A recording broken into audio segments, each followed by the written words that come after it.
Yengilini zo'ri, hozir ustanovkalar qildik. Hamma jarayonni xudo xohlasa podrobniy ko'rsatamiz. Radiator gradus nechiga chiqdi o'zi?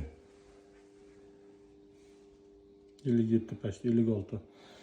Qancha bo'ldi yoqqanimizga? 40 minut bo'ldi. 40 minut bo'ldi. Mana shu 3 kilovatlik kotel. Soatiga 3 kilovat. Bu sistemani isitib olgandan keyin yana ham tushadi. Luchovoy sistema qilib, podvalni o'ziga 60 ga 1 dan 2 ta, 60 ga 80 dan bitta, 4 ta alyuminiy radiator qo'yganmiz. Podvalimizni 50 kvadrat. Xona 50 kvadrat, 55 kvadrat.